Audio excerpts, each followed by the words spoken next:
I am reminded of James chapter 1 verse 17 where it says that every good and perfect gift comes from above. Love, you are truly a gift from above. I'm very thankful sa araw na pinakilala mo ako sa Lord. That was the day that God answered my prayer na kung bibigyan man ako ng babaeng mamahalin, na siya yung maglalapit sa buhay ko sa Panginoon. And you are the perfect gift na binigay ng Lord para lalo ko siyang makilala. You always encourages me para tumibay ako sa faith. Kasabay na pagtibay ng relasyon ko sa Lord ay ang lalong pagmamahal na nararamdaman ko sa iyo. Kasi nakita ko kung gaano mo kamahal ng Lord. That makes it even more beautiful. Your testimonies inspires me to work on my faith and serve the Lord. May 10, 2019, through prayers and motivations, I decided na pumasok sa ministry, and that was one of the best decisions I've done in my life.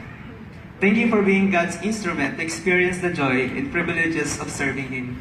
Salamat dahil hindi mo ako sinukuhan at hindi ka nagsawa sa pag-i-invite sa akin.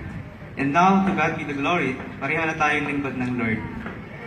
Love, kahit mag-asawa na tayo, I will still cook your favorite siomai. Dahil alam ko, pag nakakita ka ng siomai, napakatamis lang yung smile. Gabi-gabi pa rin kitang susundin sa work kahit maghintay man ako ng 1, 2 o 3 oras sa labas ng Universal Lift, masigurado lang na makakauwi kang safe. Sisulat at tatandaan ko pa rin lahat ng special days natin para pag nagtanong ka ng ating memories, kaya kitang sagutin ng exact time at place at alam kong ika'y kikiligin. Hindi pa rin akong magsasawang magsabi ng mga corny jokes dahil alam ko sa pick-up line at kakoryan ko na mapasaya kita. Kung magtampo ka man sa akin, dadalhin kita sa paborito mong resto dahil alam kong sa pagkain, nagkakasundo tayo. Pipilitin ko maubusin lahat ng luto mo kahit sunog. Di malasahan at lalo na yung sisig mong napakakunat. Dahil alam ko, niluto mo ito ng may pagmamahal, papasaya mo lang ako. Love, andito lang ako makikinig sa mga problema mo. Kung stress ka sa work, tawagan mo lang ako. Mag-pray tayo. Wala man ako sa tabi mo, at least kampante ako, dahil alam ko ang Diyos gumagabay sa'yo. Melissa, my love, my best friend, my soul winner, at ang tanging babaeng maganda sa aking paningin. You are truly a gift from God, and I promise to spend the rest of my life treating you as such. I will cherish you always and never take you for granted.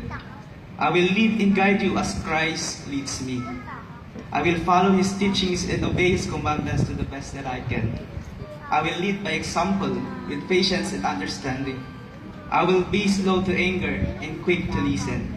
I will be strong spiritual leader in our home through good times and bad, in joy and sorrow. I will love you and be faithful to you alone from this day forward until God calls us home. This is my solemn pledge to you and to God. Sister Melissa, you may now say your marriage vows to Brother Jaime.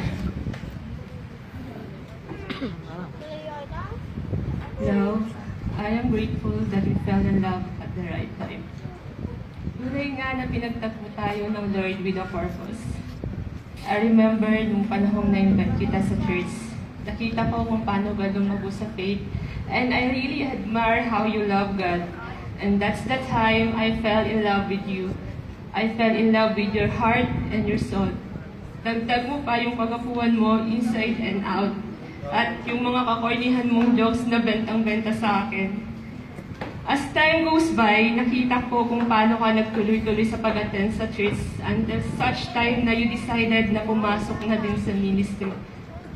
Love, you've always said na you're very thankful na nakilala mo ako dahil naging instrument ako para makakilala ka sa Lord.